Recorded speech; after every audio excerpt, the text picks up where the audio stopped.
suatu program dicanangkan oleh Kemdikbudristek sebagai wadah mahasiswa untuk mengembangkan hard skill dan soft skill mereka agar mereka itu lebih siap untuk terjun ke dunia kerja. Kebijakan yang dikeluarkan oleh Kemendikbud yaitu nomor 754 ya tahun 2020 di mana kebijakan tersebut adalah mahasiswa diberi kebebasan yaitu untuk memilih ya di mana mereka di sini intinya adalah bagaimana Kemendikbud itu memberi kebebasan kepada mahasiswa untuk kreativitas dan inovasi.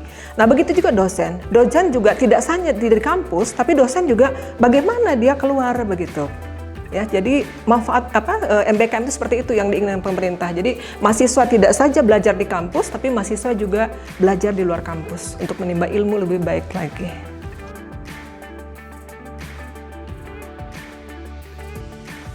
Saya terlibat di salah satu program dari MBKM, yaitu saya sebagai dosen pembimbing lapangan di program Kampus Mengajar Batch 2, dan saya juga sebagai tim kurator untuk PIC dalam pertukaran mahasiswa merdeka. Ya, saya terlibat dalam program studi independen bersertifikat. Ya, saya juga mengikuti program studi independen bersertifikat tersebut.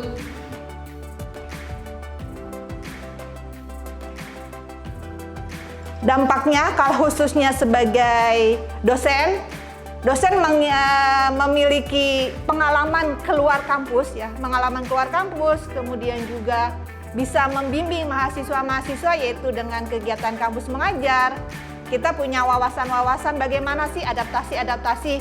Menurut saya pribadi, MBKM ini sangat berdampak positif bagi saya pribadi, yaitu dari saya yang tidak mengetahui tentang program, saya mengikuti kegiatan ini, jadi saya mengetahui tentang programming, serta saya juga dapat mengetahui berbagai sistem yang baru belum saya ketahui, seperti teknologi canggih dalam pemakaian Zoom dan sistem lainnya. Ya, begitupun juga dengan saya. Saya mendapatkan beberapa dampak positif dan juga pengalaman baru, seperti saya bisa dapat berinteraksi dengan berbagai teman, memiliki cara pandang, cara berpikir yang berbeda. Lalu saya juga dapat berinteraksi dengan berbagai praktisi yang sangat itu menurut saya kesempatan emas gitu. Lalu juga saya bisa mempelajari beberapa materi baru yang tidak saya dapatkan sebelumnya. Sangat berdampak. Kenapa? Karena pertama kita mengetahui apabila ada mahasiswa yang dari luar belajar ke kita, ya, ke perguruan tinggi kita, sehingga kita harus mau mempersiapkan kebutuhan dan kelengkapan administrasi dari kegiatan MBKM ini akan berjalan dengan baik.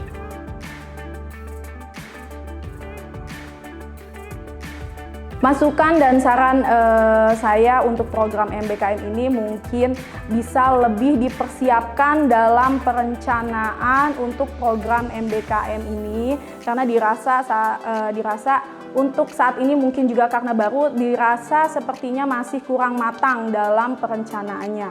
Lalu juga diperlukan sosialisasi yang lebih intens ya, jadi lebih disosialisasikan untuk setiap universitas, karena masih banyak ternyata universitas yang tidak memberikan hak mahasiswa untuk konversi senilai 20 SKS untuk program yang dia ambil. Jadi itu menjadi hambatan dan kendala untuk mahasiswa dalam melakukan kegiatan program tersebut secara maksimal. Data yang ada masih bersifat manual, kami harapkan kementerian dapat mensinkronkan data yang ada dengan perguruan tinggi yang dituju, sehingga akan mempermudah mereka dan mempermudah kami di dalam melakukan proses administrasinya. Pertama untuk kendala mungkin bagi saya itu saya cukup kaget mengenai sistem pembelajarannya, mungkin yang cukup padat dan itu cukup menguras energi karena sebelumnya tidak sepadat itu di universitas saya sebelumnya.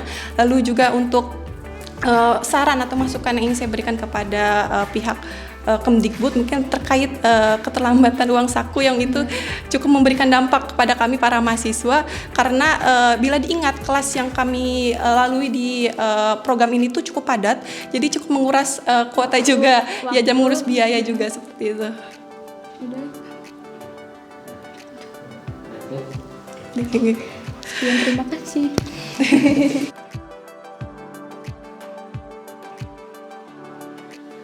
Ya, Manfaat dengan adanya kegiatan MBKM ini sudah jelas manfaatnya sangat besar sekali, yaitu baik bagi mahasiswa maupun dosen, ya, maupun bagi prodi. Bagi prodi tentunya manfaatnya adalah prodi akhirnya memahami, yaitu ternyata kebijakan yang diinginkan oleh Kemendikbud adalah yaitu mahasiswa di sini mengeksplor di luar, ya, sehingga mahasiswa kami yang telah ikut terlihat kemampuannya itu beda dari yang lain. Ketika walaupun mereka belum selesai, tapi mereka yang tadinya pemalu gitu kan, mereka sekarang sudah berani untuk menyampaikan ide dan mereka sudah berani untuk membuat sesuatu yang beda dari teman-teman yang lain.